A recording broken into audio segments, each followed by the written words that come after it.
wasn't attaining resources, right? In military terms, there's a couple of phrases. Center of gravity. The center of gravity is something you draw strength from. It could be your supply of oil.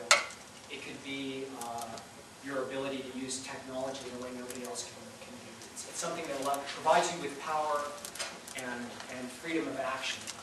Right? For the Mujahideen, their center of gravity was God. That was their motivation. So if your purpose in warfare is to affect somebody's center of gravity, to attack their center of gravity, to affect their strength, their basic power, how do you fight God? How do you attack God? Right? This is the basis of fourth generation warfare, popular war. And the rest of the world has moved on, and we're still training our military to fight this anyway. Why do we do that? Why is it that we have this obsolete system of fighting? We have a lot of dysfunctional power structures within our government. I was just watching an interview with Colonel Andrew Bracevich, who teaches foreign relations at Boston University. He was referring to the Congress of the United States, and he said,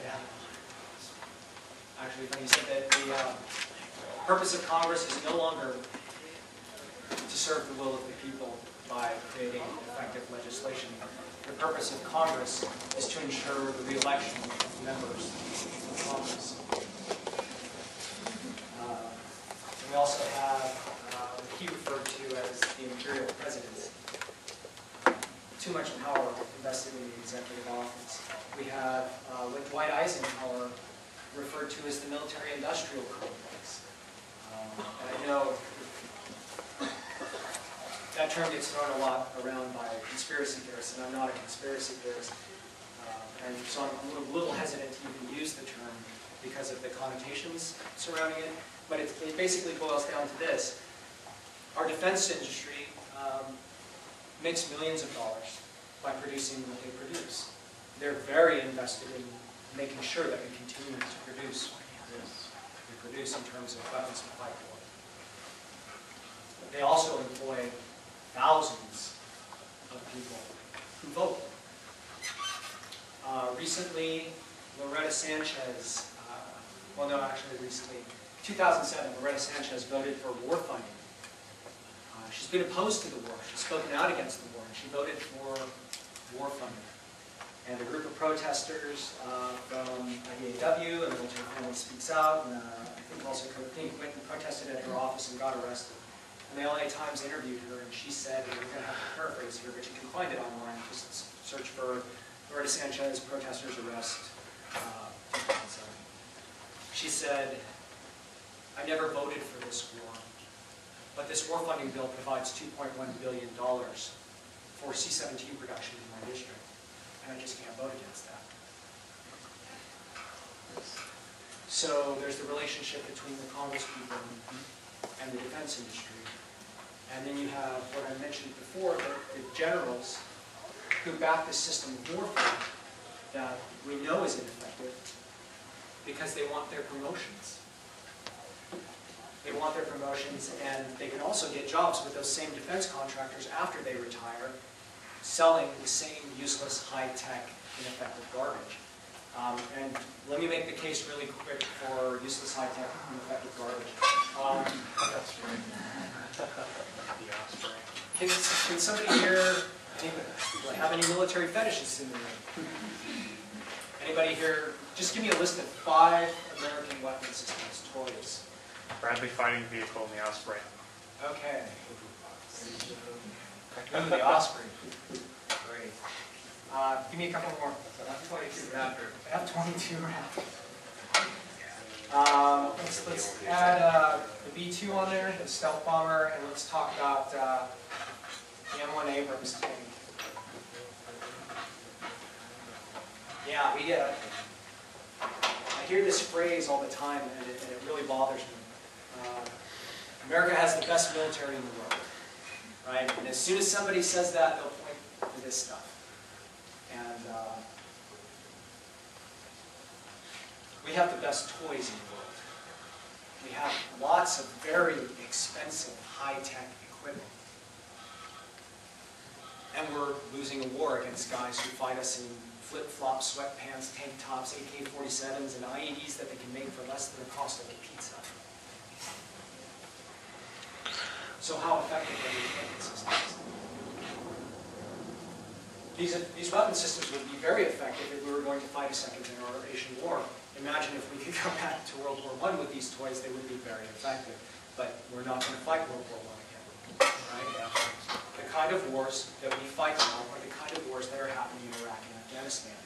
What we need are soldiers who understand things like the restricted use of force.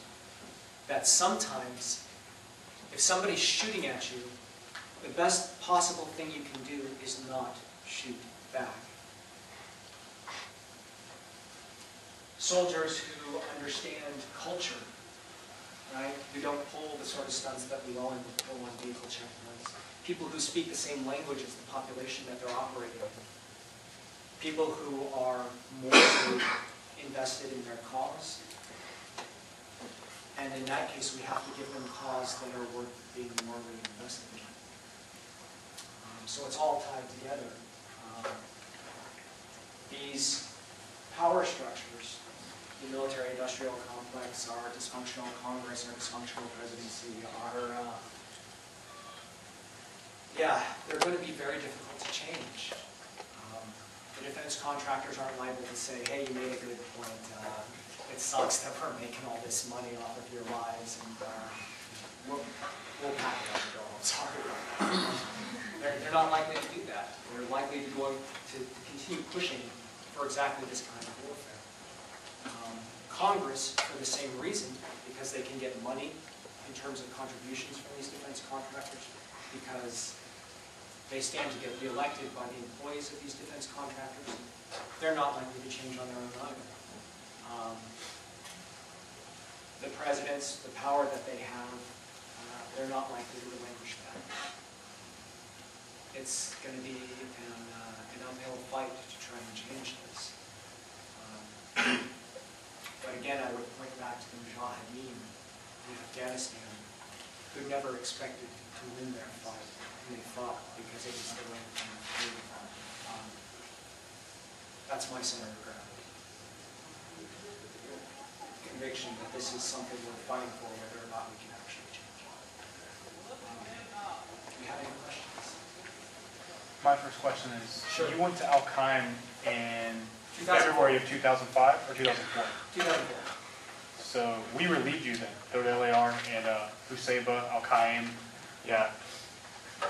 Yeah, Camp Gannon, which were you on the railroad station or were you on? Tiger, the railroad okay. station. I was at Camp Gannon, yeah. Yeah, so you're there pre-surge. Things are different now.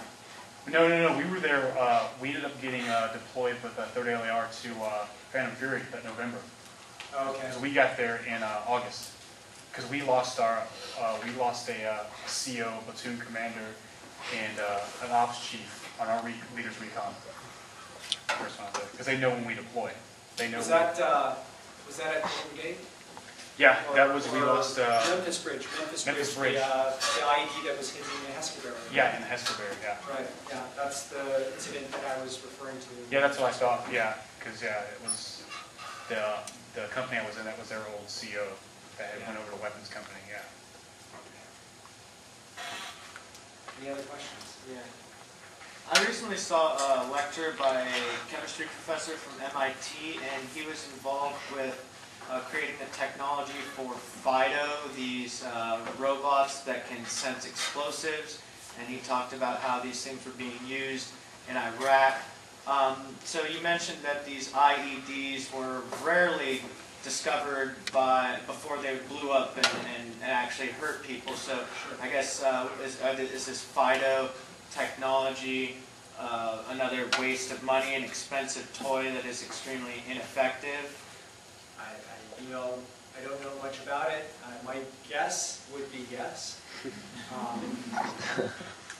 Yeah, a lot of the high-tech toys. When we were there in Al-Qaim, we would periodically get these flyovers.